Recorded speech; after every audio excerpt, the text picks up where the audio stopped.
예, 우리 한재 장학생 여러분들 만나서 반갑습니다.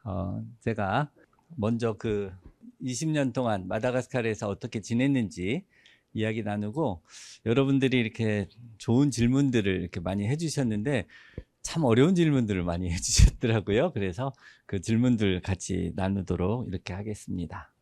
많은 질문들 중에 왜 마다가스카르를 갔느냐 이런 질문들이 있어서, 제가 마다가스카르 간 이유는 어렸을 적에 아프리카의 의료 선교사로 살겠다 이런 그 작정을 중학교 때 제가 했는데, 그 작정을 하고 이제 의사가 돼서 이제 아프리카를 갔잖아요. 그런데 어떤 곳에 가서 일을 할 것인가 이렇게 했을 때 나를 가장 필요로 하는 곳에 가서 일을 하겠다 이런 생각을 했습니다. 그래서 제가 아프리카에서 의사로서 활동하려면 어떤 의사가 가장 쓰임이 많을까 이렇게 고민하다가, 제가 좋아하는 거는 정신과 이런 거였거든요. 근데 정신과 이런 거 하려면 말을 잘해야 되는데 아프리카 말을 그렇게 잘할 수 없잖아요. 그래서 그래도 많이 그 아프리카 사람들이 필요로 하는 게 뭘까 이렇게 생각했을 때 외과를 하면 좋겠다 이렇게 생각을 했습니다. 그리고 학생 때도 이렇게 의료 봉사단체에 많이 들어가서 이렇게 국내 오지 진료도 가보고 막 이렇게 했었는데, 외과 의사를 하면 수술도 하고 일반 내과 진료도 할 수 있겠다 이런 생각이 들어서 외과 의사를 지원을 했습니다. 그리고 나라를 선정할 때 의사가 가장 적은 나라, 이렇게 인구 대비 의사가 적고 필요한 나라를 이렇게 선정을 했는데, 마다가스카르가 보면 인구 3,200만 명 중에 의사가 5,000명밖에 없는데 그 중에 외과 의사는 250명 정도밖에 없어서, 내가 가면 정말 나를 필요로 하겠구나 이런 생각을 했습니다. 여기에 보면은 벳살람피라고 하는 이런 지역이 있는데, 멜라키라고 하는 주가 있는데, 멜라키라고 하는 주가 38만 853제곱킬로미터예요. 이 지역은 우리나라로 치면은 제주도, 전라남북도, 충청남북도를 합친 지역보다 좀 더 큰 지역이에요. 그런데 2022년 정도에 이 전 지역에 외과 의사가 1명 있었어요. 그러니까 우리나라 제주도, 전라남북도, 충청남북도에 외과 질병을 수술할 수 있는 의사가 1명 있다고 생각해 보세요. 그럼 얼마나 환자들이 외과 수술을 받기 어렵겠는가 이런 상황이죠. 그래서 이제 제가 마다가스카르를 가면 내가 좀 쓸모가 있겠구나 이런 생각을 하게 됐습니다. 이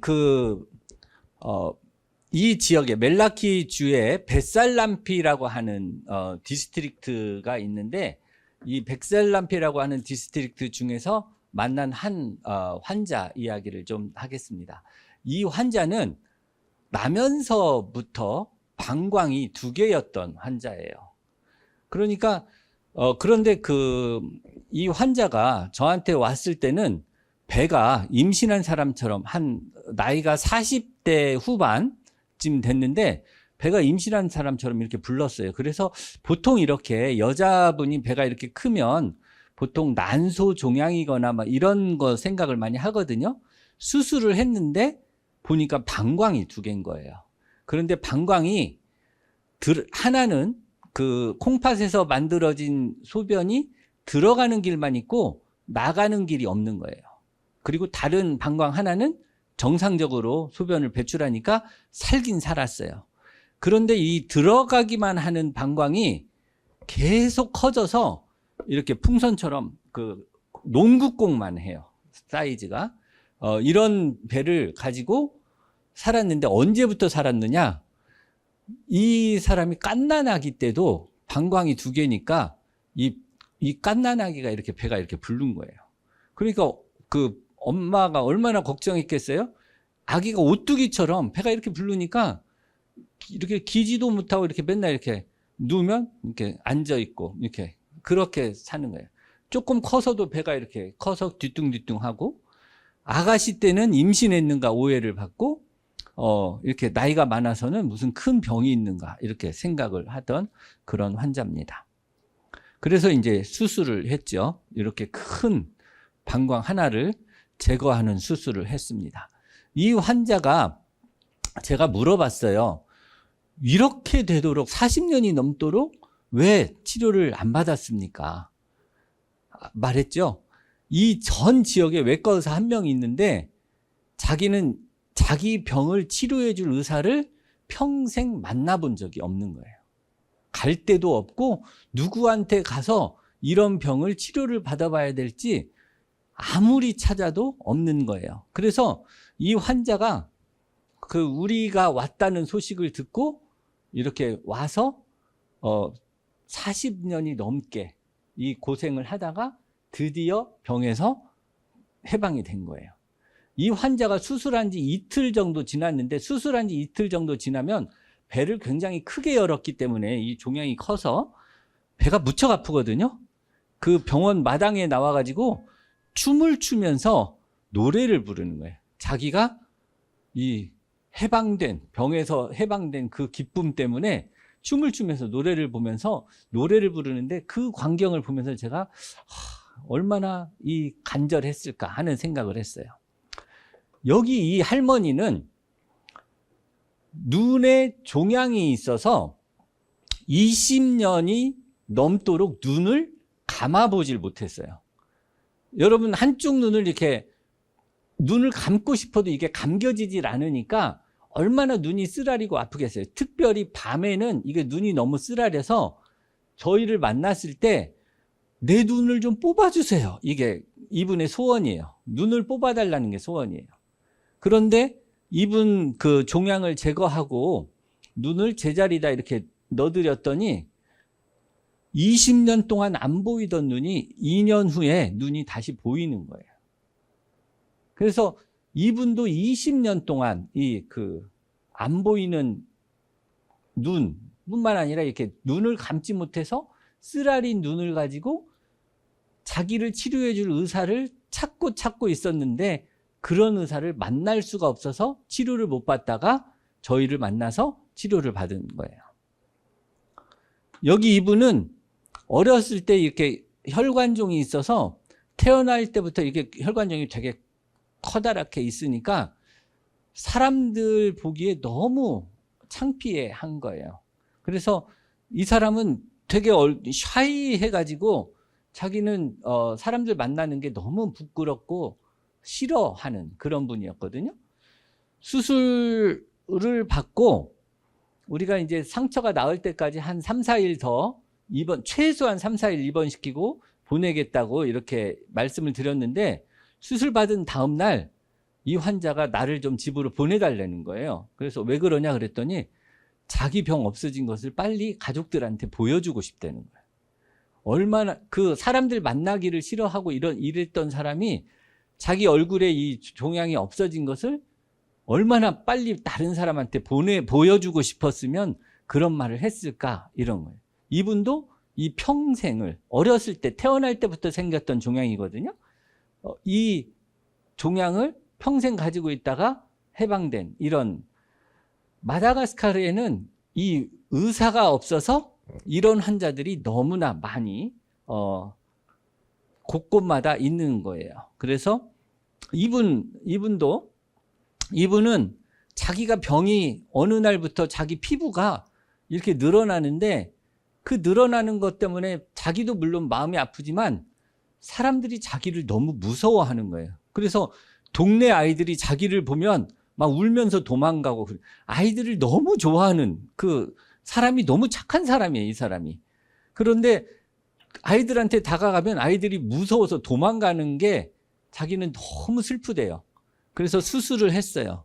수술을 해서 얼굴이 좀 이렇게 정상화 이렇게 되니까 자기 너무 행복해하는 그런 환자였습니다. 이런 오지를 다니면서 2006년부터 약 120회가 넘는 기간 동안 6만 5천 명 정도를 치료를 하고 약 3천 건 정도의 이런 환자들을 수술을 했습니다. 이 3천 건 정도 되는 수술 중에는 정말 우리가 수술하지 않았으면 돌아가실 뻔한 환자들, 이런 케이스들도 굉장히 많았고, 우리를 만나지 않았으면 평생 이렇게 그 질병으로 영원히 치료받지 못하거나 거의 불구처럼 살아가거나 이런 환자들이 많이 있었습니다.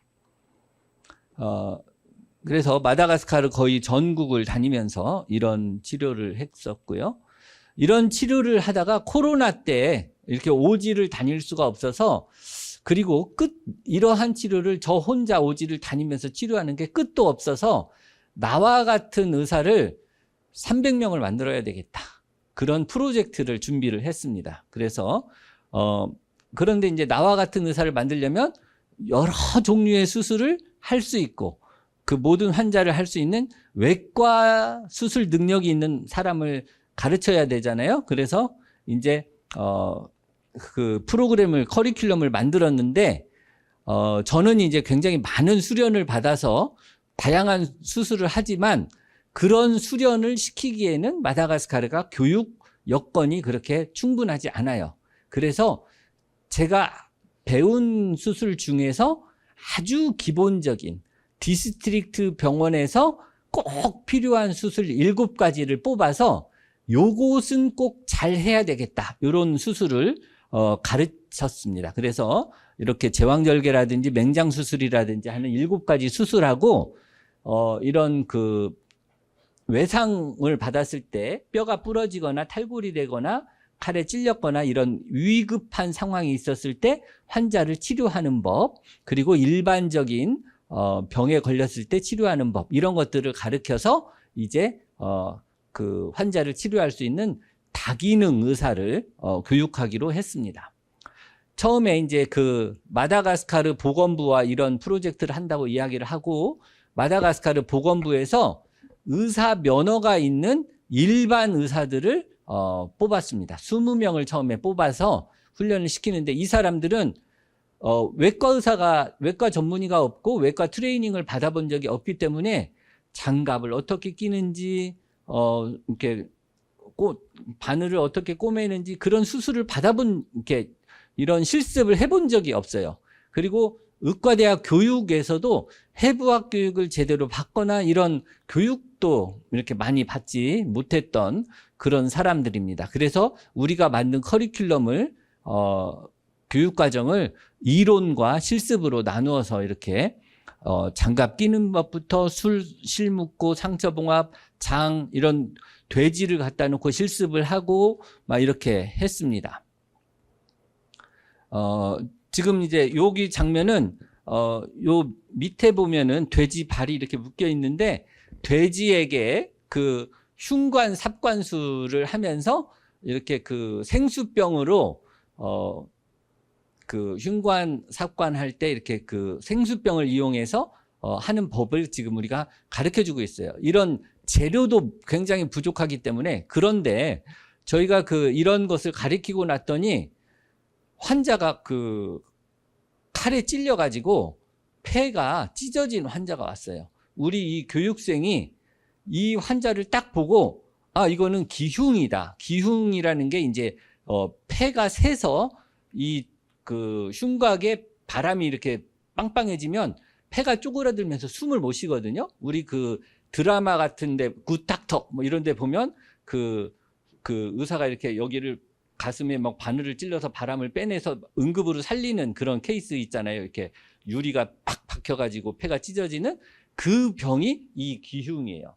빨리 살리지 않으면 환자가 죽는. 우리 이 교육생이 이것을 진단하고 흉관 삭반을 하고 이 생수병으로 이 배관을 만들어서 환자를 살렸어요. 또 이런 환자를 이렇게 응급 구조술도 가르치고 이렇게 기도 삽관술도 가르치고 우리가 이런 것들을 가르쳤는데, 지금 이렇게 응급 구조술도 이렇게 가르쳤잖아요.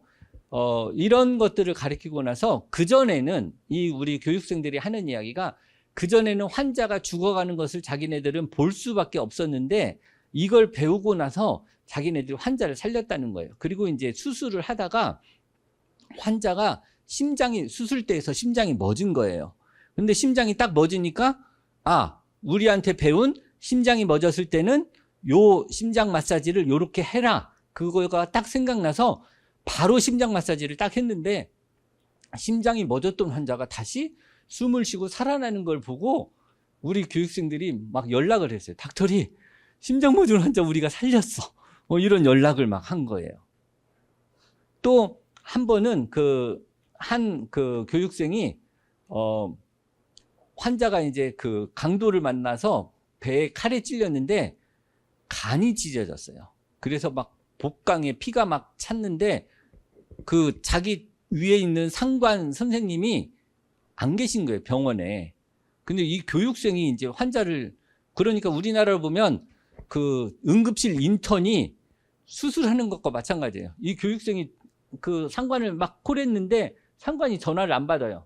그러니까 이제 자기 병원에서 6시간 떨어져 있는 곳에 있는 저한테 전화를 했어요. 닥터리, 이런 상황에서 어떻게 하면 좋을까 하다가 전화를 갑자기 확 끊어버리고 전화가 연결이 안 되는 거예요.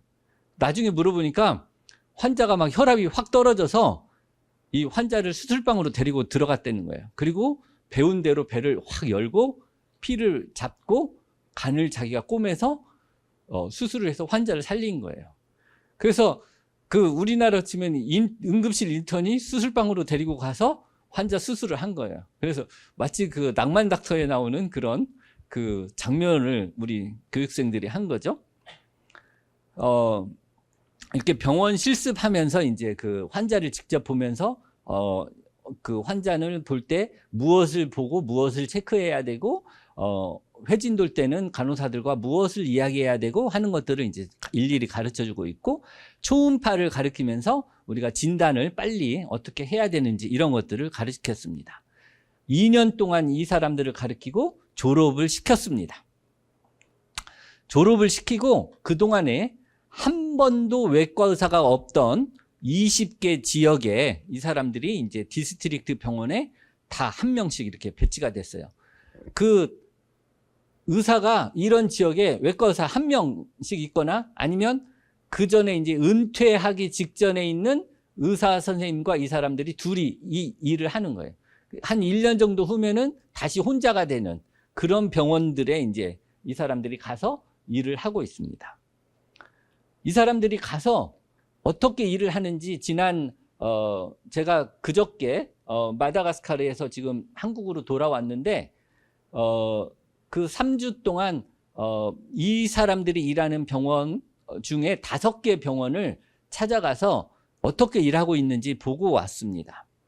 이 사람들이 이제 그동안 가르쳤던 초음파 검사를 하고 그 환자를 산전에 미리 진단해서 응급 제왕절개 수술을 줄이고 미리 계획된 수술을 하고 있고, 또 자기네들이 수술을 했는데 첫 번째 환자가 자기가 처음 수술한 환자가 자궁 파열 환자가 왔다는 거예요. 근데 자궁 파열 환자가 오는데 그런 자궁 파열 환자가 오는데 시간이 되게 많이 걸려서 한국에서도 이런 환자가 오면 살리기 쉽지 않거든요. 이렇게 응급으로 막 피도 많이 줘야 되고, 그런데 우리 교육생이 자기가 처음 한 수술이 자궁 파열 환자인데 이 환자를 무사히 잘 살려서 환자가 잘 퇴원했다. 그리고 이제 두 번째 환자인데 장이 뱃속에서 꼬여가지고 썩은 환자예요. 그래서 아주 어려운 케이스 2케이스를 첫 번째, 두 번째를 맞췄다. 뭐 이런 그 보고를 왓츠앱이라고 하는 걸로 저한테 이렇게 보내주고, 또 어떤 환자는 그 탈장 중에 장이 이렇게 꼬여서 장이 썩은 환자가 있는데 그 환자 수술을 했다. 뭐 이런 거 보여주고, 또 어떤 그 교육생은 비장 비대가 있는데 여기 보면 비장이 7kg라고 돼 있잖아요. 그리고 옆에 이제 수술 도구가 있는데 저 수술 도구가 보통 12cm예요. 그러니까 비장의 지금 사이즈가 보면 보통 밑에서 위에까지 한 30cm는 되는 거예요. 그러니까 엄청나게 큰 비장이죠. 우리 보통 비장이 얼마나냐면 이렇게 요만한 주먹만 해요. 어른이 요만한 사이즈인데 이 사람은 이 위아래가 30cm 정도 되고, 이런 정도 되면 우리가 아주 막 1mm, 2mm짜리 그 혈관들이 이렇게 손가락 굵기처럼 이렇게 커져 있어서 되게 위험한 수술이에요. 그런데 수술한 걸 보니까 되게 깔끔하게 수술을 잘 끝냈어요. 그냥 우리 교육생이 어쩌면 이렇게 저보다 수술 더 잘한 것처럼 이렇게 수술을 끝내놨더라고요. 그래서 청출어람이다 이렇게 생각을 할 정도였습니다. 또 다른 친구는 맹장 수술을 했다고 하고 다른 친구는 제왕절개 수술을 했다고 하고 이런 보고들을 이렇게 저희들한테 이제 보내고 있습니다. 이렇게 2년 동안 처음에 장갑도 못 끼던 이런 그 교육생들을 훈련시켜서 지금 이제 각자 혼자서 365일 당직을 쓰면서 지금 일을 하고 있는데 이 사람들이 이렇게 환자를 살려가고 있는 일을 하고 있습니다.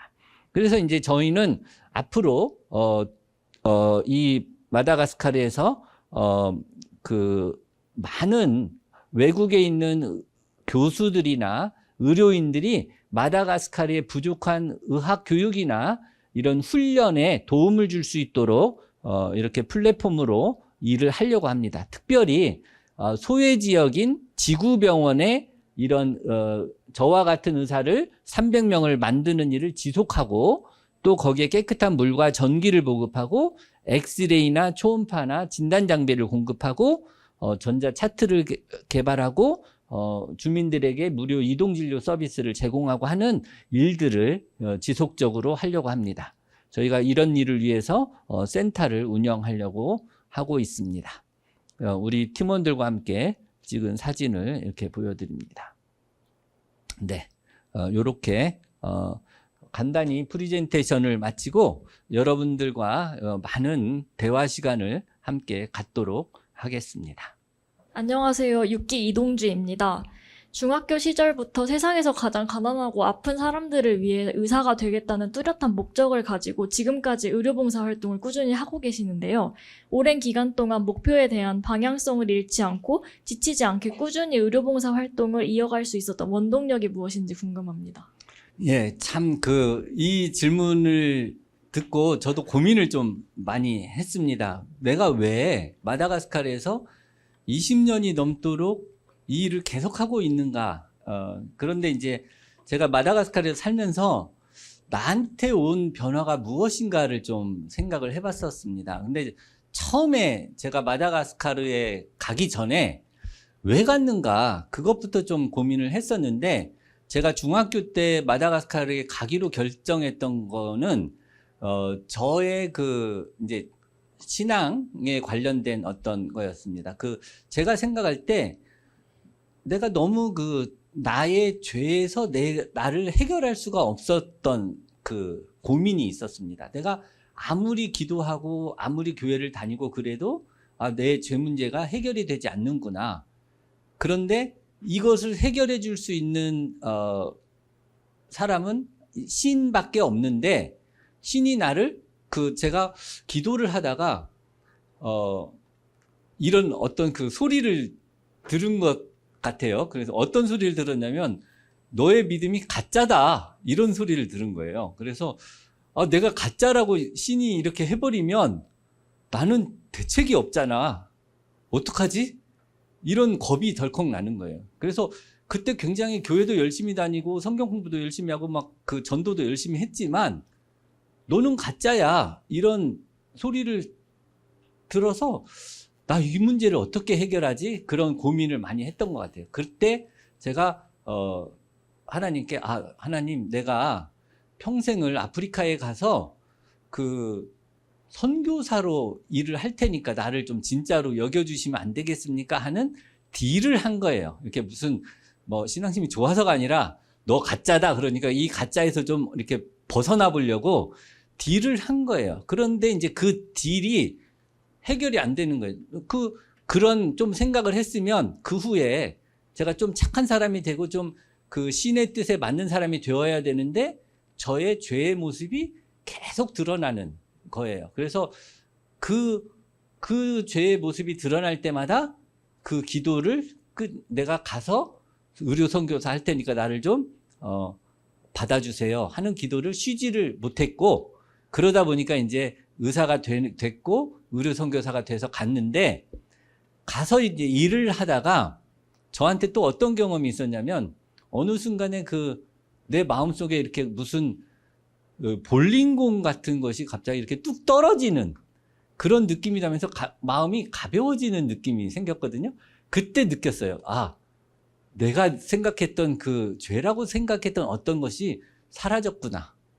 내가 이렇게 고민하고 했었던 게 사라졌구나. 그러면서 그때 어떤 느낌이, 재훈아, 네가 어떤 뭐 선교를 열심히 하고 어떤 나를 위해서 열심히 일을 한다고 해서 내가 너를 받아주고 그런 게 아니고 내가 너를 사랑해서 너를 구원해 주는 거야. 그런 우리가 그 교회에서 맨날 하는 그 이야기가 갑자기 다시 내 마음속에 들리면서 아, 내가 그냥 그렇게 구원을 받는 거구나 하는 그런 경험을 마다가스카르에서 첫 번째로 했고요.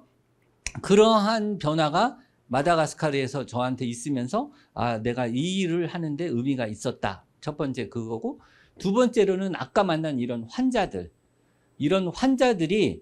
왜 나를, 이제 두 번째 생각은 왜 내가 마다가스카르에서 이 일을 계속 해야 되지 할 때, 외과 의사인데 평생 나를 못 만났으면 치료받지 못할 사람들이 이미 수없이 기다리고 있었던 것을 보면서 아, 나는 이 일을 하고 이 사람들이 질병에서 해방되는 게 너무 나한테 좋다.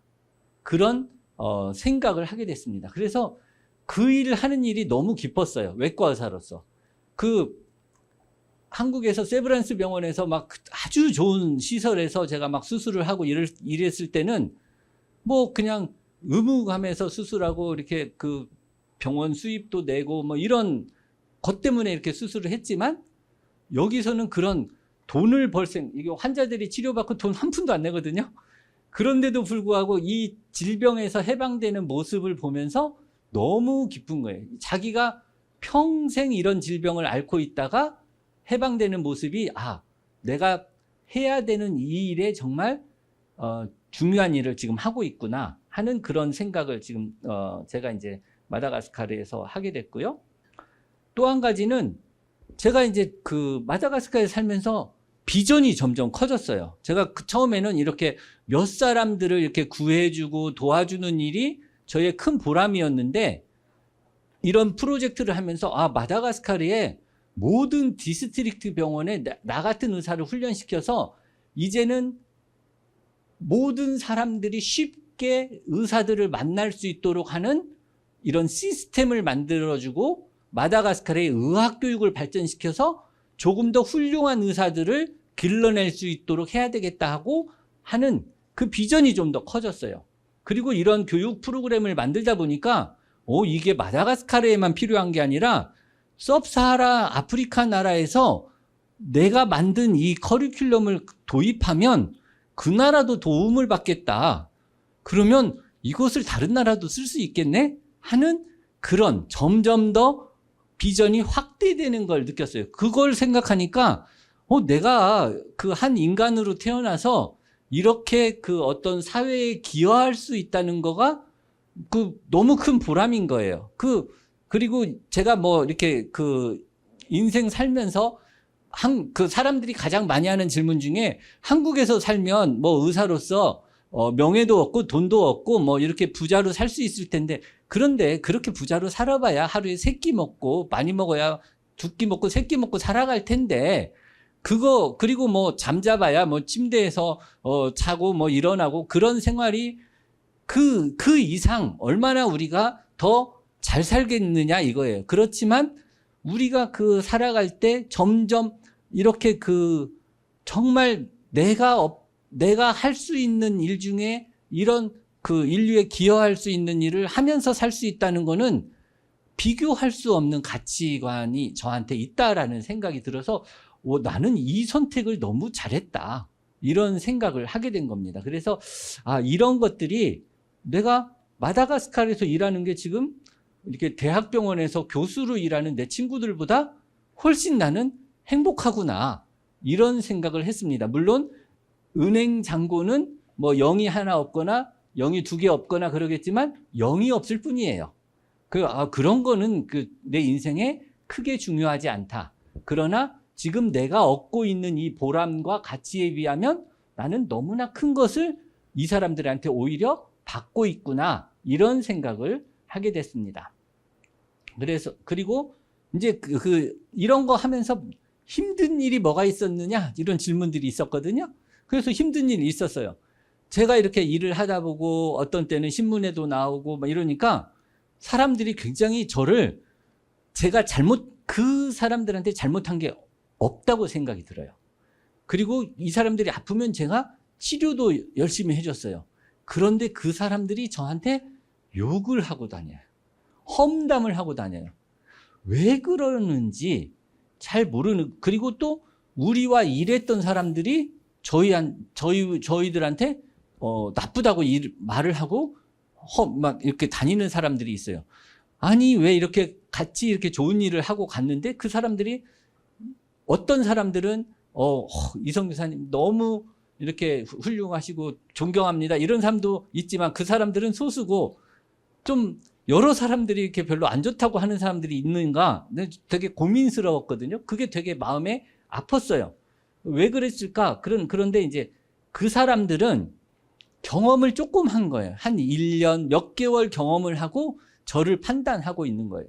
그런데 저와 좀 오래 경험하고 우리가 추구하는 가치관을 좀 깊이 깨닫고 이런 사람들은, 우리가 지금 무엇을 향해 나가고 있는지를 알고 있는데, 그런 사람들은 그런 말을 하지 않지만 우리를 좀 겉으로만 아는 사람들은 시기도 하고 질투도 하고 욕도 많이 하더라. 그래서 우리가 그런 거에 그냥 제대로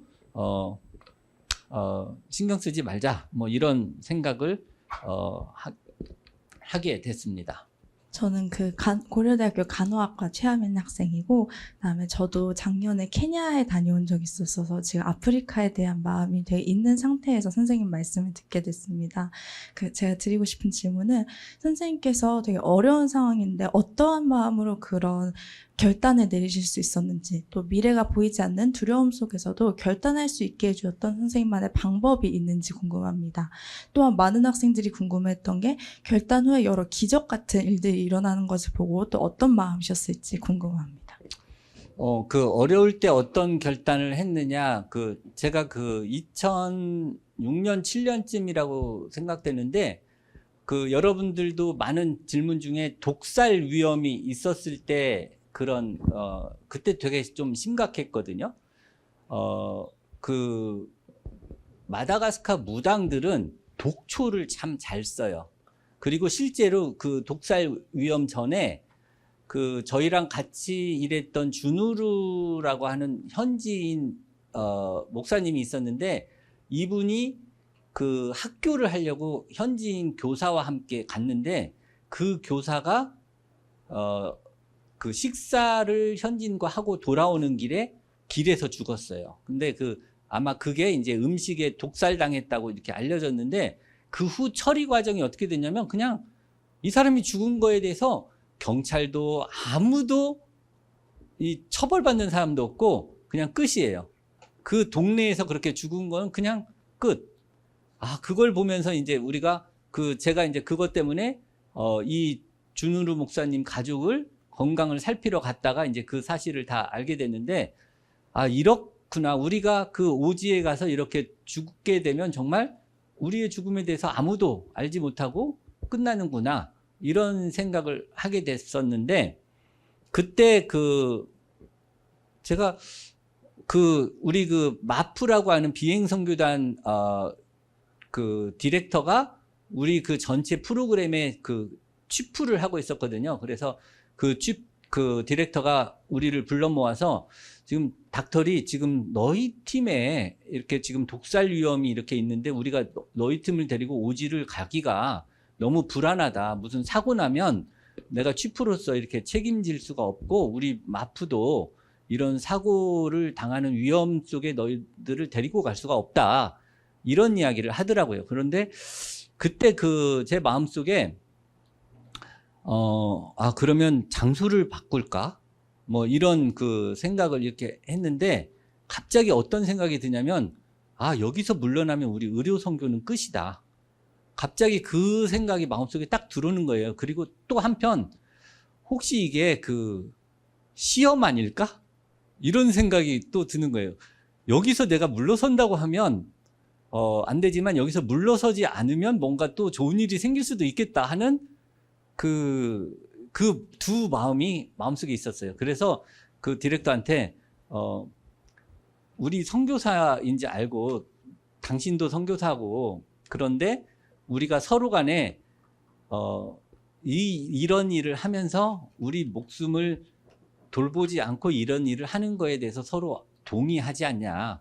그러니까 무슨 일이 생기기 전에 우리가 그런 일을 미리 걱정하지 말고 이 일이 하나님의 일이라고 생각하면 끝까지 하자. 그러니까 이제 그런 말을 하니까 그 마프 디렉터가 그래도 안 된다. 대신에 대책을 세워라. 그래서 이제 대책을 세웠어요. 어떤 대책을 세웠냐면 거기 그 헌병대장, 시장, 마을 주민 이런 사람들 다 만나서 너희를 적극 보호해 주겠다는 사인을 다 받아와라.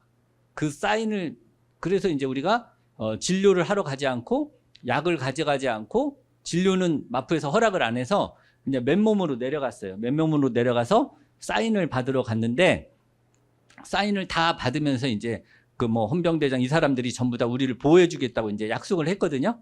약속을 했는데 어떤 일이 있었냐면 그 한 사람이 우리 캠프에 찾아왔어요. 어린아이를 데리고 찾아왔는데 그 어린아이가 그 여기 목에서부터 여기까지 그 온몸에 이렇게 피부병이 있는 거예요. 근데 이 피부병 아이가 3년 동안 그 베루루아라고 하는 지역에 무당이라는 무당은 다 찾아다니면서 치료를 받으려고 찾아갔는데 아무도 치료를 못했다는 거예요. 그리고 마지막으로 우리한테 찾아왔는데 우리한테 찾아온 이유는 그 당시에 이제 제가 뭘로 알려져 있냐면 그 베루루아 지역은 의사라는 직업을 모르는 사람들이 살고 있었어요. 평생 의사라는 사람을 만난 적이 없어가지고 내가 의사라고 했을 때 의사라는 직업이 뭔지 설명을 해야 되는 그런 상황이 있었어요. 이 세상에 내가 의사라는 직업을 설명해야 되는 곳이 있다는 게 믿겨지세요? 내가 이렇게 환자를 치료하는 사람입니다. 이게 의사라는 직업이라는 거를 설명해야 되는 곳이 있었어요. 근데 이제 그걸 설명하니까 거기에서는 어떻게 이해를 하냐면 병을 치료하는 사람은 무당밖에 없기 때문에 너 무당이구나 이러는 거예요. 그래서 이제 제가 외국인 무당이 됐었던 적이 있는데 그러다 보니까 이제 이 사람이 제가 외국인 무당인 줄 알고 찾아온 거예요. 마지막으로 자기가 안 가본 무당이 이제 저밖에 없으니까 저를 찾아온 거예요. 그런데 우리가 그날은 아무 약도 안 가져왔잖아요. 그래서 제가 이제 우리가 약이 안 가져와서 다음번에 우리가 한 달 후에 다시 올 테니까 그때 찾아와라. 그때 치료해 주겠다. 그러니까 이 사람이 무슨 소리냐. 왜 무당이 무슨 약으로 치료하려고 그러냐. 네가 이렇게 니네 신한테 기도를 해달라는 거예요. 그래서 저는 이 사람이 처음에 기독교인인 줄 알았어요. 기도해달라고. 그래서 당신 기독교인이냐 무슨 소리냐 무슨 그런 말은 들어본 적도 없다. 뭐 그러길래 그래서 이제 제가 기도를 해줬어요. 이렇게 손을 얹고 기도를 해줬는데 기도를 해주고 주머니에 이렇게 손을 넣어봤는데 주머니 속에 항생제 병이 있는 거예요. 그래서 이 항생제 병이 왜 이 주머니에 들어있지? 이런 생각을 했는데 나중에 알고 보니까 우리 한인 중에 그 한인 음식점을 하시는 분의 그 막내딸이 편도선염이 걸렸는데 저는 편도선염이 너무 심해서 그 약을 좀 달라고 그랬는데 제가 그 전화를 받고 잊지 않으려고 제가 급하게 마프 경비행기를 타고 가는데 가는 길에 들려서 약을 주고 가겠습니다 하고 잊지 않으려고 주머니에다가 약을 넣어놓고 잊어버린 거예요. 그래서 이제 그 약이 있었던 것을 그래서 이왕 있으니까 이제 그 약을 기도 끝나고 물에 타서 이렇게 약이 부족하니까 원도수 요법으로 주는데 애니까 이제 반절 오늘 먹고 혹시 모르니까 내일 반절 드세요 하고 이제 주고 이제 갔어요. 한 달 후에 저희가 왔는데 누가 막 우리 차를 세우는 거예요. 그래서 우리를 잡아서 독살하려고 하나 이렇게 이제 걱정하고 이렇게 내렸는데 그 사람이 이제 보니까 아이를 막 불러서 옷을 벗기는데 애가 정말 깨끗하게 나와요.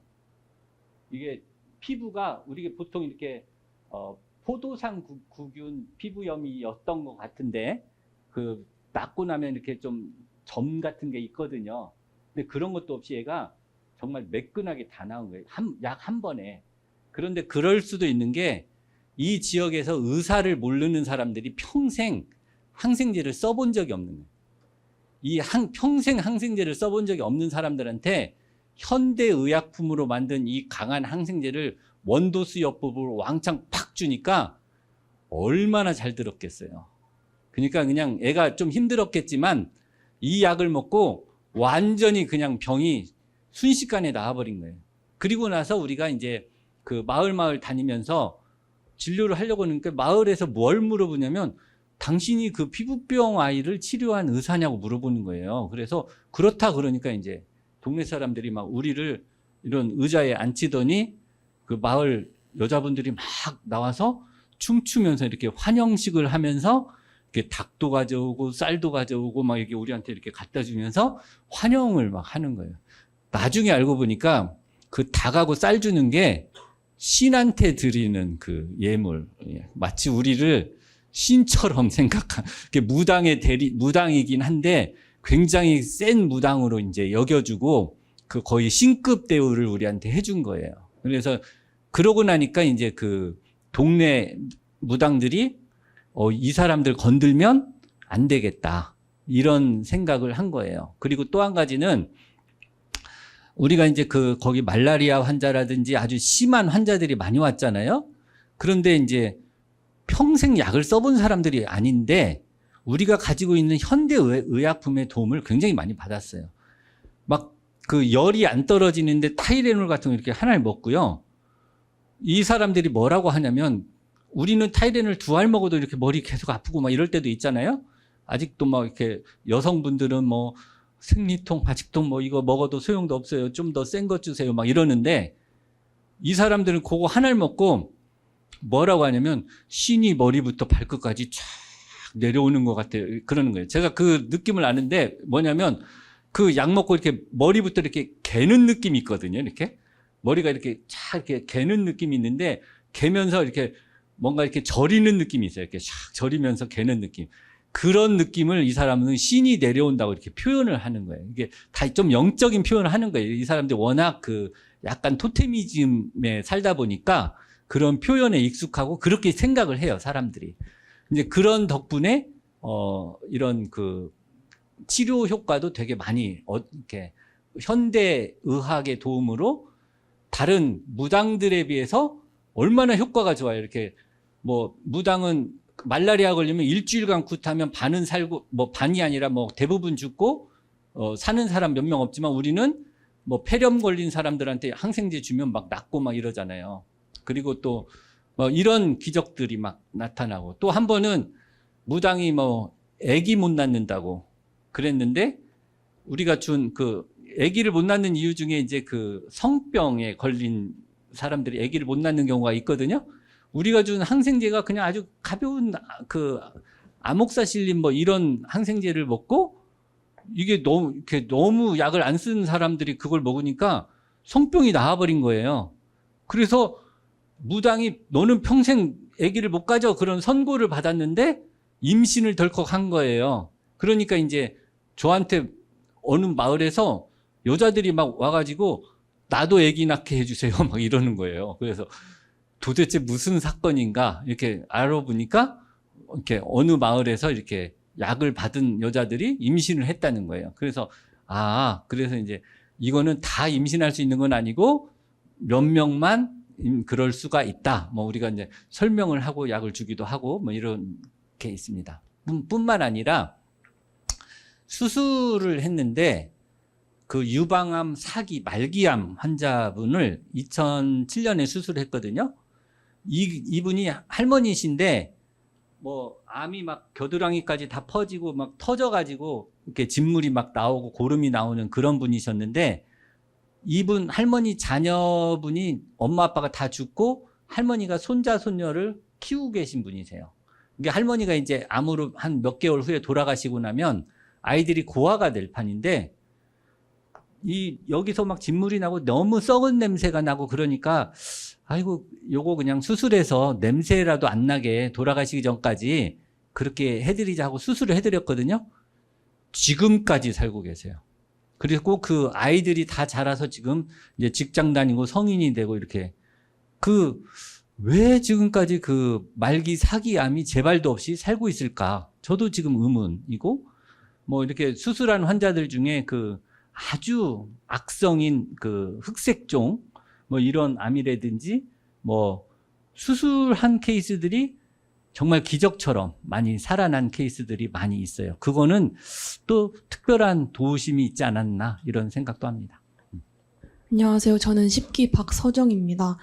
빌립보서 2장 5절의 말씀처럼 너희 안에 이 마음을 품으라 곧 그리스도 예수의 마음이니를 사역에 중심에 두고 계신다고 들었습니다. 이 말씀을 실천하면서 살아가시는 과정에서 또 이러한 사역을 부부가 함께 감당하시는 과정에서 느끼시는 가족 사역의 의미와 이를 통해 얻으신 특별한 깨달음이나 경험이 있으시다면 나눠주실 수 있을까요?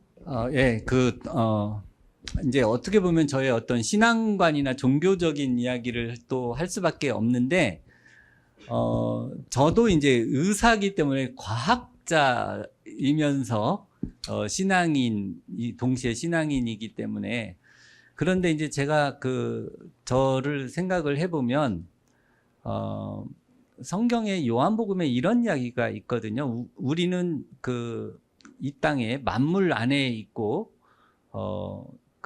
예수님은 만물 위에 계시고 그 만물 위에서 하늘에서 이렇게 오신 분이다. 뭐 이런 표현이 있는데 우리가 만물 안에서 있다. 그 말에 제가 좀 많이 생각을 하게 됐습니다. 우리는 우리의 생각의 한계가 어떤 과학적인 한계, 우리가 눈에 보이거나 보이지 않거나 만물에는 눈에 보이는 것도 있고 보이지 않는 것도 있어요. 보이지 않는 것에는 영적인 존재까지도 만물 안에 들어가는 거예요. 그것도 창조물이니까 천사들도 창조물이니까 그 만물 안에 들어가는데 그 신은 그 위에 있는 거예요.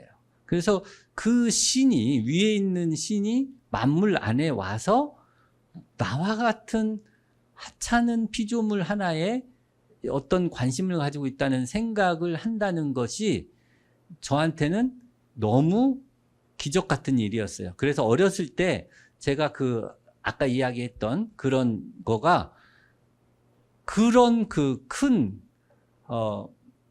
신이 여러분들이 우리 여기 한재 공익재단의 대표님하고 한번 인사 나누려면 힘드시잖아요. 한재 대표님 만나기도 힘든데 이 우주 이렇게 만물 위에 계신 신하고 내가 나를 좀 이렇게 내가 아프리카 선교사 되면 좀 나를 좀 진짜로 여겨주시면 안 돼요? 이런 딜을 할 수 있는 그런 관계다. 이런 생각을 한다는 거가 너무 저한테는 신기한 거였고, 두 번째로는 처음에는 제가 굉장히 일 중심적인 사람이었던 것 같아요. 그래서 가족들하고 선교를 하는 거를 되게 힘들어 했어요. 왜냐면 막 오지 가서 환자 진료하고 막 해야 되는데 애들이 방학하고 오면 방학 때 애들 좀 케어해야 되잖아요. 이렇게. 너무 그게 싫은 거예요. 그래서 그거는 우리 아내한테 다 맡기고 저는 또 일하고 뭐 좀 이런 그런 성격이었는데 나중에 정말 후회스럽더라고요. 우리 아이 참 제가 잘못한 것 중에 하나가 가족에 대한 거 정말 잘 못했어요. 일 중심으로 너무 일하다 보니까 우리 애들이 우리 엄마 아빠는요 말라가시들이 우리보다 더 항상 앞섰어요. 이런 표현을 맨날 많이 하거든요. 그래서 지금은 다 이제 성인이 됐는데 막내가 여러분들보다 나이도 많고 막 그럴 텐데 막내를 제외하고는 엄마 아빠한테 이야기를 잘 안 해요. 그런 이야기를 잘 안 하는데 그게 자업자득이라는 생각이 좀 들고, 아내는 아침에 아내를 어떻게 만났느냐 이런 그 질문을 했는데 제가 이렇게 그 어렸을 때부터 인기가 없었던 편은 아니거든요. 이렇게 인기가 없었던 편은 아니고 이렇게 인기가 좀 많았던 편이거든요. 그래서 많은 이렇게 좋은 이렇게 훌륭한 여학생들이 물론 이렇게 주변에 많이 있었는데 내가 그 아프리카에 선교사를 간다니까 잘 가라 이렇게 그러더라고요. 그래서 아무도 이렇게 갈 사람이 없더라고요. 그래서 그러면 나는 아프리카를 갈 수 있는 아내를 맞이해야 되겠다 이렇게 제가 이제 생각을 하고 그런 아내는 어떤 아내일까 하다가 이제 제가 그 대학교 때 읽은 책 중에 그 리차드 범브란트 목사님이 쓰신 하나님의 지하운동이라는 책이 있거든요. 아주 오래된 옛날 책인데 그 리차드 범브란트 목사님이 루마니아의 목사님이신데 하나님의 지하운동은 그 루마니아의 감옥에서 있었던 하나님의 역사를 이렇게 기록한 책이에요. 간증책 같은 건데 왜 이 목사님이 감옥에 갔느냐? 사모님 때문에 감옥을 간 거예요. 이게 어떻게 갔느냐 하면은 이게 그 루마니아가 공산화되면서 이제 공산화되니까 교회를 공산당이 만든 목사가 설교를 하잖아요. 근데 그 설교를 할 때 이제 그 제대로 된 설교를 하는 게 아니라 공산당 선전을 하는 설교를 하는 거예요. 그러니까 이제 사모님이 남편을 쿡 찍으면서 제대로 된 복음을 전해야 되지 않느냐. 그러니까 이제 남편이 나가서 복음을 전하다가 감옥에 가는 거예요. 그래서 와, 이 사모님 정말 대단하다. 남편이 저렇게 하고 나면 감옥 가고 죽을지도 모르는데 어떻게 저렇게 남편을 저렇게 쿡 찔러서 내보냈을까. 그런데 아프리카 선교사 되려면 저 정도는 돼야 되겠다. 그래서 남편을 사지로 보낼 수 있는 용기가 있는 여자를 나는 아내로 맞이해야 되겠다. 그래서 이제 결혼 조건으로 남편을 사지로 보낼 수 있습니까? 이게 저의 질문이었어요.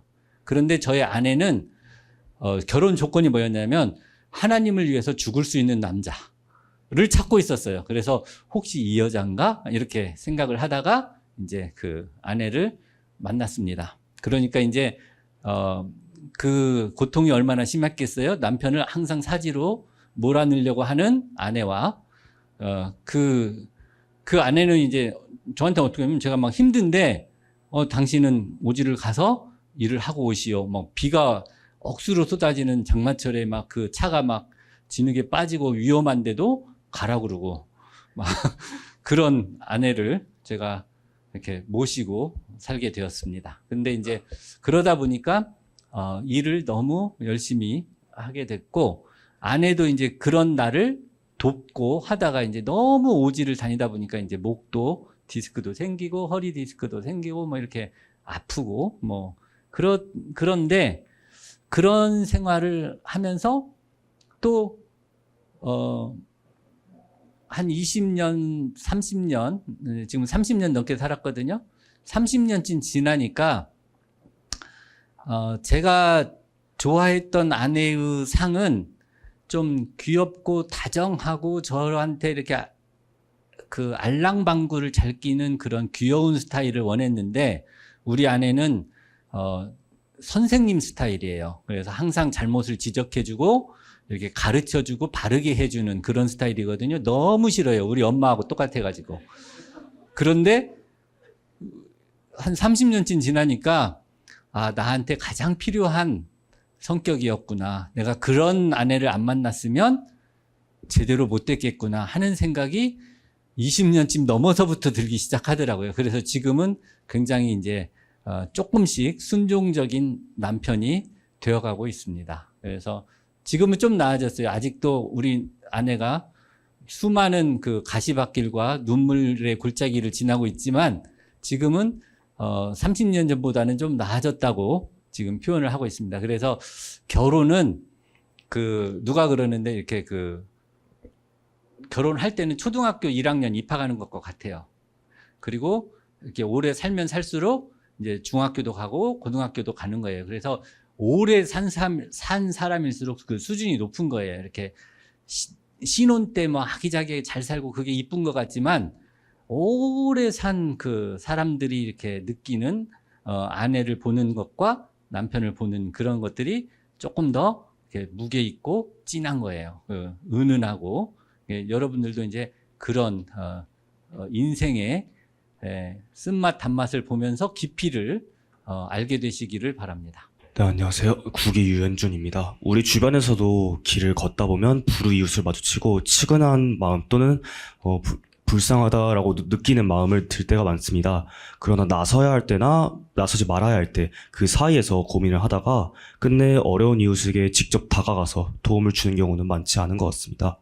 마다가스카르에 직접 기꺼이 나서신 것처럼 우리 사회가 보다 따뜻한 사회가 되기 위해서 개개인에게 필요한 점이 어떤 것일지 말씀 주시면 감사할 것 같습니다. 제가 외과 레지던트 훈련을 받을 때, 우리 세브란스 외과 교수님 중에 간 담도를 담당하시는 교수님이 계셨는데 그분이 호랑이 교수님이셨어요.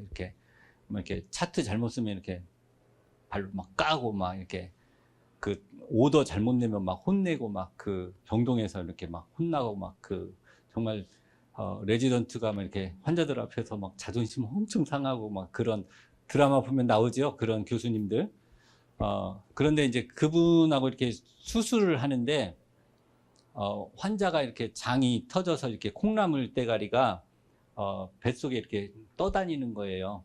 근데 이제 이렇게 그거를 이제 우리는 많은 물로 씻어내거든요. 이렇게 씻어내는데 콩나물이 제가 이제 그때는 이 교수님이 여기 있고 펠로우 선생님이 여기 있고 내가 제2 조수로 여기 있고 그런데 이제 콩나물이 여기 제 눈앞에 있다가 이쪽 구석으로 이렇게 들어가는 것을 제가 봤는데 이분이 이렇게 씻다가 이쪽 구석을 안 씻고 다 됐다 그러는 거예요. 배를 닫으려고 하는 거예요. 그래서 근데 이제 콩나물을 봤잖아요. 근데 그거를 놔두면 안 되잖아요.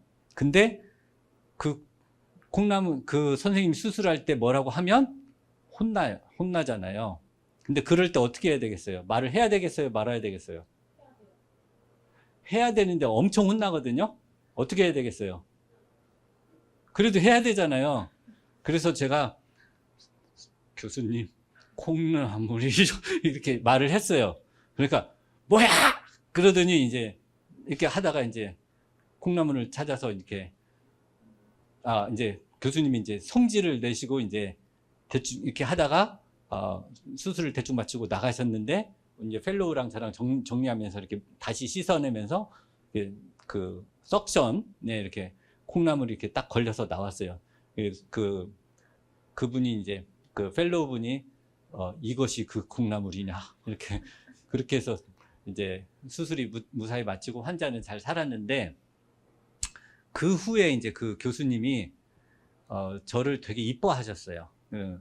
저를 부르시더니 책을 한 권 주면서 재훈아 이거 책 읽어봐. 내가 되게 아끼는 책인데 이 책 너한테 도움이 될 거야 하면서 책을 주고 그때 이제 학회 같은 데 가면 우리 현대 아산중앙병원에 이식 수술 제일 많이 하시는 선생님이 테이블에 보면 한 6번째 이렇게 앉으세요. 이렇게 아직 주니어 스텝이어 가지고 그런데 그런 자리에 이제 레지던트 4년 차인 저를 데리고 가요. 펠로우들은 들어오지도 못하는 그런 방에 우리 레지던트야 하면서 이제 저만 들어가서 이제 그분들하고 같이 식사하고 막 그렇게 된 계기가 그런 상황에서 이렇게 용기 내서 말을 한 그 계기가 이제 그 선생님한테는 되게 좋게 보였었던 것 같아요. 그런데 그런 경험을 볼 때 이제 제가 환자들을 오지에서 치료할 때도 환자가 마다가스카르에서는 병이 심할 대로 심해지고 수혈도 하기 어렵고 수액도 주기 어렵고 그래서 수술 리스크가 한국에서 수술할 때보다 한 10배는 더 높습니다. 그런데 그런 상황에서 내가 수술을 안 해주면 100% 환자는 이제 죽는다. 이런 상황이 됐을 때 저는 수술을 결심을 합니다. 그러면 수술을 잘못되면 우리가 보통 생각할 때 환자나 환자 보호자들이 나를 고소하거나 잘못됐다고 내 멱살을 잡고 끌고 가서 죽이거나 그러면 어떻게 하냐. 그런 상상을 할 때가 많거든요. 그런 두려움이 엄습할 때가 많이 있어요. 그런데 그 당시에 제가 어떤 생각을 하냐면 지금 이 순간에는 환자만 생각하자. 지금 환자한테 가장 필요한 것은 수술이고 이 수술을 할 수 있는 사람은 지금 이곳에 나밖에 없고 마다가스카르에도 나밖에 없다. 지금 이 사람을 어디로 보내도 이 수술을 해줄 사람은 없다. 그래서 이제 제가 수술을 결심합니다. 여태까지는 대부분 결과가 다 좋았고 혹시 결과가 나쁘더라도 환자 보호자들이 그렇게 나쁘게 한 적은 한 번도 없지만 제가 그럴 때마다 그런 결심을 할 때 도움을 받아야 하는 입장에서 도움을 받는 사람들이 지금 가장 필요로 하는 거, 내가 받아야 될 어떤 예상되는 피해나 그런 것은 나중에 생각하기로 하는 거, 이런 결심을 그때그때 했던 것 같아요. 근데 그런 결심을 하지 않으면 좀 어려운 것 같은데 우리나라가 참 너무 힘들어요. 우리나라가 왜 외과 의사 안 하는 줄 아세요? 힘든 것도 있지만 이게 3D 업종이라고 그래서 힘든 것도 있지만 외과를 꺼려하는 가장 큰 이유가 고소가 많아서 그래요. 환자들이 예를 들어서 산부인과에서 애를 받았는데 7살, 8살 돼서 애가 성적이 나쁘면 산부인과 의사 고소해요. 그런 풍조기 때문에 너무 힘드니까 안 하려고 하는 거예요. 근데 그렇게 고소하면 법원은 그냥 그런 고소한 사람들한테 도의적 책임을 주라고 우리가 산부인과 의사가 뭔가 잘못한 게 있으면 수억 원이 깨지지만 도의적 책임은 최소한 3천만 원 이렇게 그냥 도의적 책임을 주라는 거예요. 아무 잘못이 없어도. 이런 판례가 있기 때문에 너무 안 하려고 하는 거예요. 그래서 한국은 좀 너무 그런 게 좀 어려워지고 있어요. 그렇지만 그럼에도 불구하고 이제 지금 저는 그럼에도 그런 순간이 와도 무엇을 할 것인가 생각해 보면 지금 당장은 이 환자를 생각하자. 내가 지금 이 환자를 지금 이거 안 도와주면 환자는 목숨을 내놔야 되고 나는 감옥에 갈지 모르는데 환자 목숨이 내가 감옥 가는 것보다는 귀하다. 이런 생각을 하게 되는 겁니다. 네, 안녕하세요. 12기 홍채입니다. 일에 쫓기는 사람들이 많아지고 과거에 비해서 이웃의 어려움에 인색해진 현대 사회에서 사람들에게 타인을 돕는 것의 가치를 어떻게 다시 얻어낼 수 있을지, 그리고 우리가 다시 가슴속에 새겨야 할 잃어버릴 가치가 무엇이라 생각하시는지 궁금합니다. 우리가 보통은이라고 말하는 거는 정말 우리가 어떤 나쁜 사람을 만나면 아니겠지만 보통은 우리의 진심은 항상 통하는 것 같아요. 그래서 아까도 이야기했지만 우리가 진심으로 어려운 사람을 돕는, 타인을 돕는 입장에서 도움을 받는 사람의 입장을 진짜 생각을 해서 그 사람이 지금 가장 필요로 하는 게 무엇인가라고 하는 관점으로 우리가 무엇을 행하고 한다면 그 사람은 그 결과가 좋든 나쁘든 도움을 주는 사람을 이해하고 감사하고 이런 것이 이루어지고 그런 이해와 감사는 사회를 훨씬 풍성하고 아름답게 만들어주지 않을까 이런 생각을 합니다. 아마 여러분들도 지금 우리 한재 공익재단에서 장학금을 받고 있는데 이런 여러분들에게 왜 공연히 장학금을 줍니까? 여러분들이 왜 선택되었습니까? 왜 이 한재 공익재단은 여러분들에게 이런 투자를 하고 있습니까? 여러분들이 한재 공익재단에 무엇을 되돌려 주기를 바라고 있겠습니까? 저는 아니라고 생각해요. 그런데 여러분들이 그 도움을 받아서 잘 되는 것이 결국 이 사회를 따뜻하게 하고 잘 되게 하는 어떤 것이라고 생각을 합니다.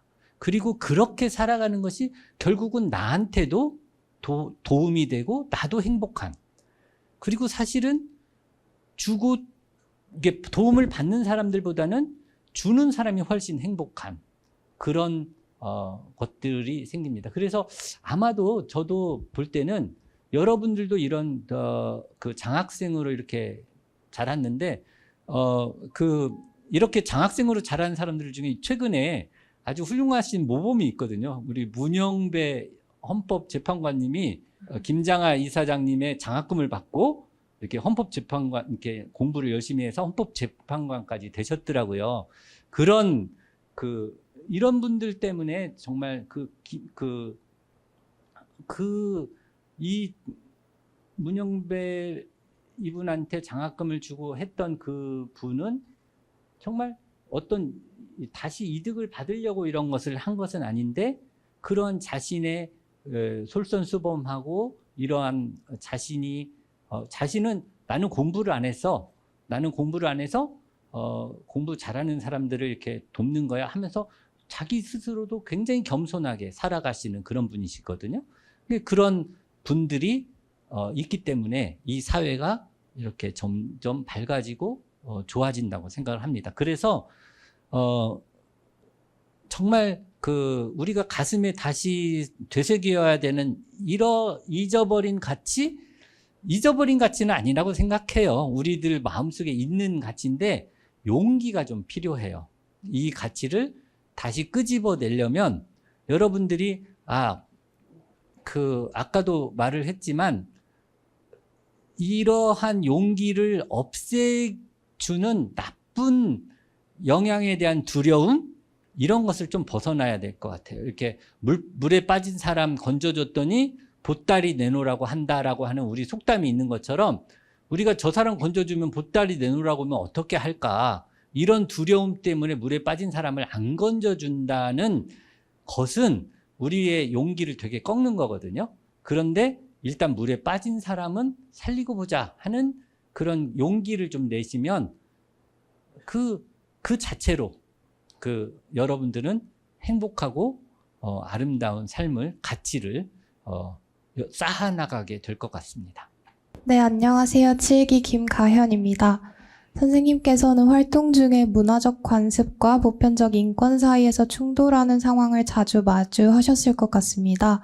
선생님께서는 그런 문화적 전통을 존중하는 것과 인권을 보호하는 것 사이에서 어떤 기준을 가지고 판단하시고 또 행동하시는지 궁금합니다. 제가 이 질문을 갖게 된 계기가 선생님께서 쓰신 글 중에서 70세 노인과 12세 소녀가 결혼하는 에피소드를 읽고 이런 질문을 떠올리게 되었습니다. 네. 이렇게 문화라고 하는 것은 결국은 어떤 한 사회를 보호하고 이끌고 지켜나가는 어떤 공통된 상식과 이념의 집합체, 어떤 행동 윤리의 집합체라고 이렇게 생각을 합니다. 그래서 문화를 존중하는 것은 그 사회 전체의 어떤 기반을 존중한다는 것이라고 생각합니다. 우리가 보기에 되게 이상한 문화라고 생각을 하고 우리가 때로는 비판하고 이런 것들이 있겠죠. 예를 들자면 식인 문화. 여러분 어떻게 생각하세요? 식인 문화. 식인 문화는 무조건 나쁘다. 뭐 그렇게 생각할 수 있겠죠. 그런데 우리가 생각할 때 식인 문화가 왜 생겼을까? 이런 것들에 대한 고민은 안 해보셨잖아요. 왜 그런 문화가 생겼을까? 물론 저도 식인 문화는 정말 이건 끔찍한 문화다. 어떻게 사람을 잡아먹을 수 있느냐. 뭐 그렇게 생각이 되지만 그런 식인 문화가 있었을 때의 사람들로서는 그런 식인 문화는 일종의 어떤 승리의 표시이거나 어떤 부족의 어떤 영웅적 서사시. 그러니까 보통 식인 문화에서 이렇게 심장을 빼서 심장을 먹거나 해서 저 사람의 파워를 내가 가져간다거나 뭐 그런 것들이 있잖아요. 물론 지금도 끔찍하죠. 또 한 가지, 마다가스카르에서 저희가 느꼈던 이제 식인 문화는 마다가스카르에 없으니까 저도 잘 모르는 이야기니까 제쳐두고, 마다가스카르에서 정말 놀랬던 문화 중에 하나가 집단 이렇게 혼음을 하는 문화가 있어요. 혼음하는 문화. 그게 이제 보름달이 뜨는 어느 금요일 저녁이나 이럴 때 보면 무당이 특별히 허락을 해서, 여기는 동네 사람들이 이렇게 결혼을 하면 아버지 어머니가 사는 곳에 이렇게 집을 지어주고 이렇게 또 살기 때문에 보통 동네 사람들이 시족 사회를 많이 열어요. 그래서 보통 시족 간의 성관계는 금지되어 있습니다. 그런데 보름달이 뜨는 어떤 시기에는 그게 풀리고 이렇게 혼음을 허락해주는 그런 풍습이 있어요. 자, 어떻게 생각하세요?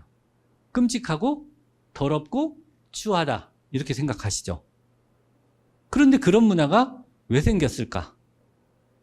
이제 그런 관점에서 생각을 해보면 이 사람들이 인도네시아에서 마다가스카르로 이렇게 이제 이주했다고 알려져 있어요. 처음에는 이제 해안가 중심으로 이 사람들이 살았겠죠? 그런데 이 사람들이 이주해서 산 다음에 해안가에 들어오는 다른 외부의 적들은 이 사람들보다 훨씬 강한 무기와 발달된 문명을 가지고 와서 노예를 사냥하거나 아프리카에서 건너온 식인종이거나 또는 이 자원을 뺏어가려고 하는 어떤 식민지 세력이거나 이런 사람들이 오는 거예요. 그러니까 이제 처음에는 이 사람들이 나가서 남자들이 나가서 싸웠겠죠. 싸웠을 때 이제 무기가 변변치 않게 활이거나 이런 돌멩이거나 이런 정도를 가지고 싸웠겠죠? 그러면 어떻게 됐겠어요? 남자들이 몰살을 당하거나 이렇게 되겠죠. 그러면 남아있던 여자와 노인들과 어린아이들과 소수의 남자들이 이제 살아남은 사람들을 데리고 숲으로 도망을 갔겠죠. 도망을 갔을 때 어떻게 됐겠어요? 종족을 살려야 되는데 소수의 남자들만 남았어요. 그리고 남아있는 여자들은 자기 친척들일 가능성이 많죠. 그러면 어떻게 되겠어요? 결혼하면 안 되잖아요. 그런데 외부와 결혼하면 되겠어요, 안 되겠어요? 안 되죠. 거기는 지금 아직은 외부 사람이 어떻게 되는지 모르죠. 그럴 때는 타부를 이렇게 없애줘야 되겠죠. 안에서 결혼할 수 있도록 해줘야 되겠죠.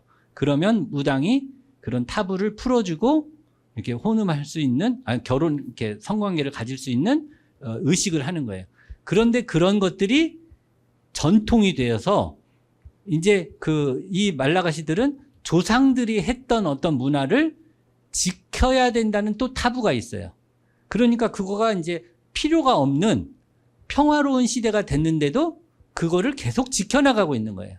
그래서 이제 그런 지켜나가는 문화 때문에 어떤 보건의학적인 문제가 생기냐면 성병이 너무 많이 퍼져 있는 거예요.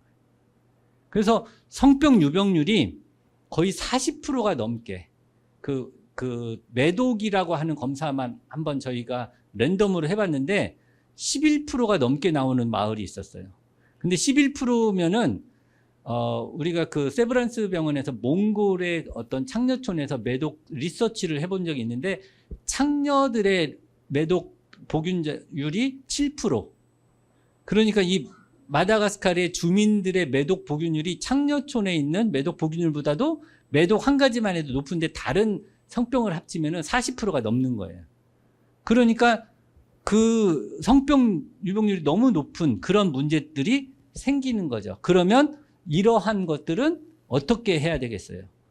지금은 이 사람들이 문화를 존중하고 그런 풍습을 무당들이 행하고 있지만 보건의학적으로 이제는 맞지도 않고 지금은 이런 문화가 생겼을 그런 위협이나 이런 것들이 없어진 상태니까 새로운 문화로 대처시켜주거나 교육을 시켜주면 되겠죠.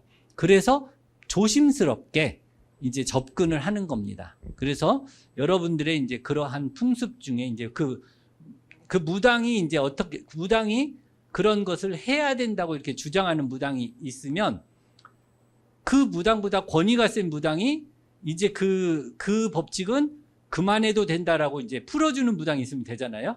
그러면 이제 저 같은 경우가 이제 센 무당이 됐잖아요. 센 무당이 돼서 주민들한테 이제 이야기를 하는 거예요. 여러분들이 지금 여러 가지 풍습들이 있는데 이런 중에 아기를 여자분들이 못 낳는다. 그런데 여러분들은 지금 아기를 못 낳으면 조상들이 이런 풍습을 만들게 된 목적이 뭐냐면 자손들이 끊어지지 않기 위해서 이런 풍습을 만들었는데 이런 병이 생기면 자손들이 안 생긴다. 여자가 아기를 못 낳으면 자손들이 안 생기지 않냐. 그러면 어떻게 해야 되겠냐. 이 병을 줄여야 된다. 그러면 이 일을 더 이상 하면 안 되고 치료를 받아야 되는데 치료를 받으려면 우리한테 와서 이런 약들을 먹어야 되고 이제는 자기 남편 외에 다른 사람들하고 이런 관계를 하면 병이 옮겨가기 때문에 그런 것들을 줄여야 된다. 이런 교육을 하는 거예요. 그러면 그런 교육을 통해서 이제 그런 것들이 줄어들고 이제 저의 권위를 이용해서 그런 문화가 이렇게 바뀌어지는 그런 일들이 이제 생겨지는 거죠.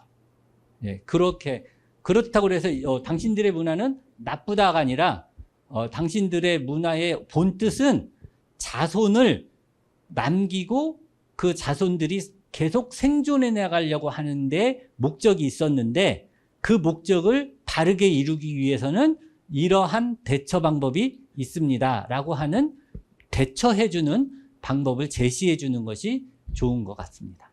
안녕하세요. 11기 최유진입니다. 저는 누군가가 저를 믿고 많은 것을 맡기려고 하면 고마운 마음과 함께 잘 해낼 수 있을지 불안한 마음도 드는 것 같습니다. 미케아 부족 사람들이 닥터리가 있으면 살 수 있다라면서 무조건적인 믿음을 보였을 때 그 믿음이 버겁게 느껴졌던 적은 없으셨나요? 버겁게 느껴진 적은 항상 있죠.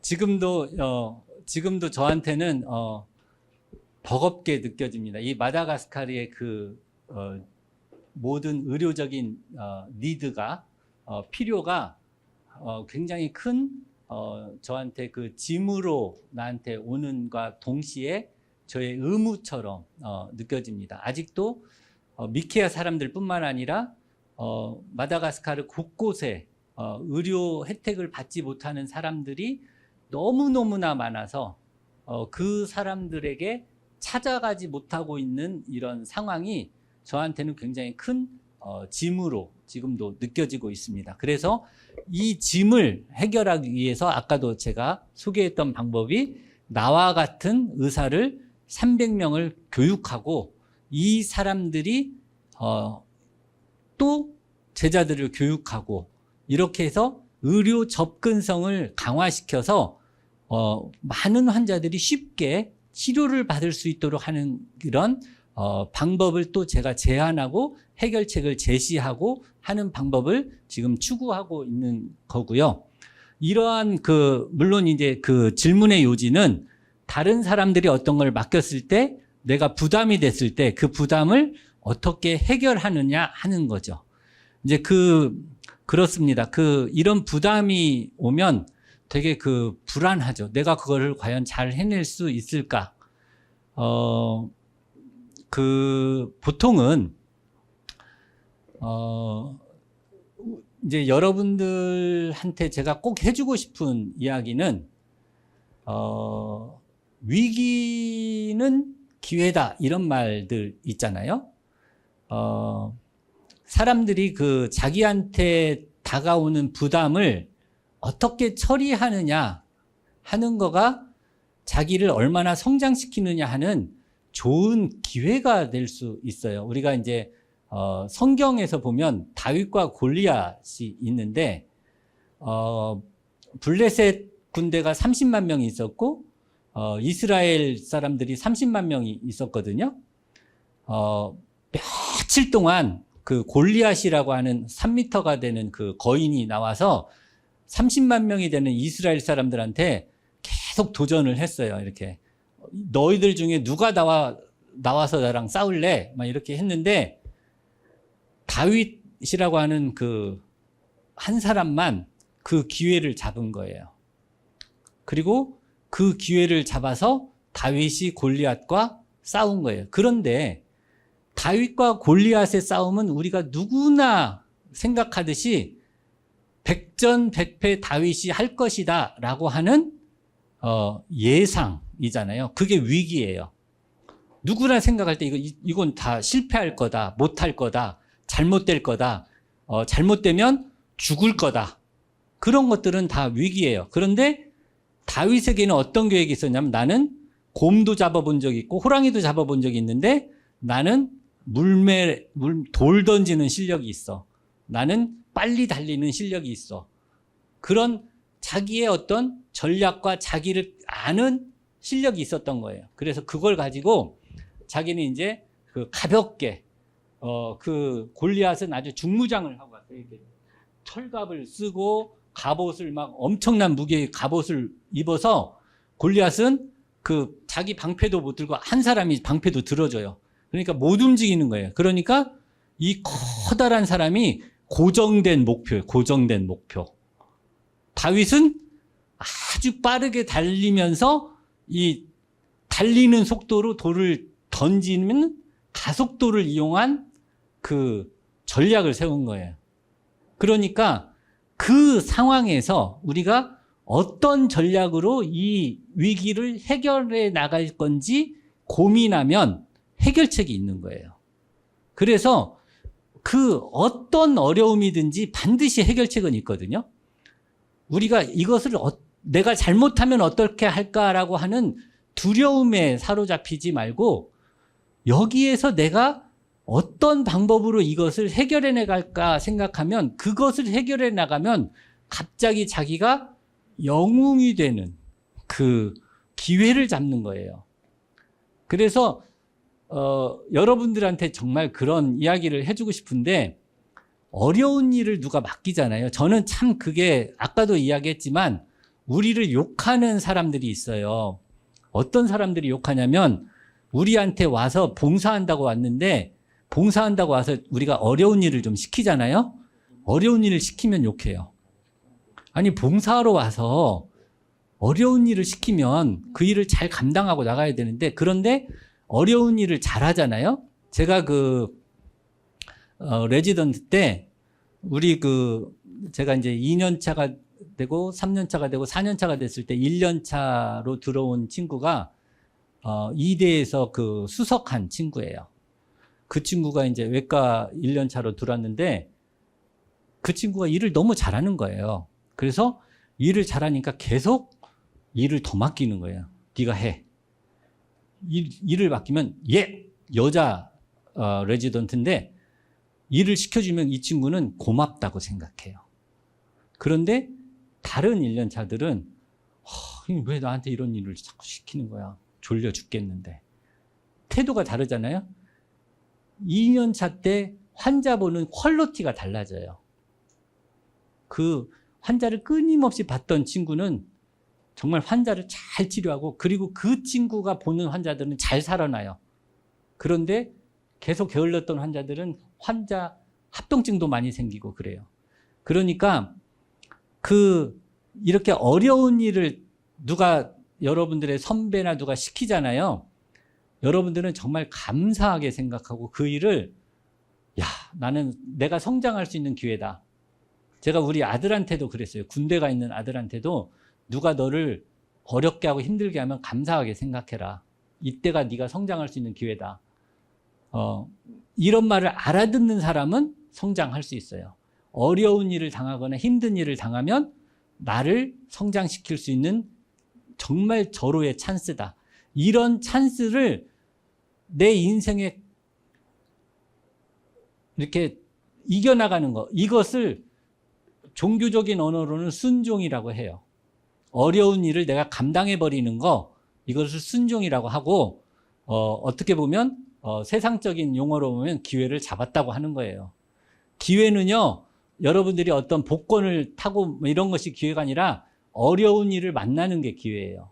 그 어려운 일을 만났을 때 여러분들은 문제 해결 능력이 생기고 여러분들의 내재적인 힘이 생기고 여러분들의 잠재력이 발전되고 그것들이 여러분들을 성장시키는 원동력이 되는 겁니다. 그래서 그런 어려움을 많이 겪은 사람들은 나중에 다른 사람이 볼 때 눈에 띕니다.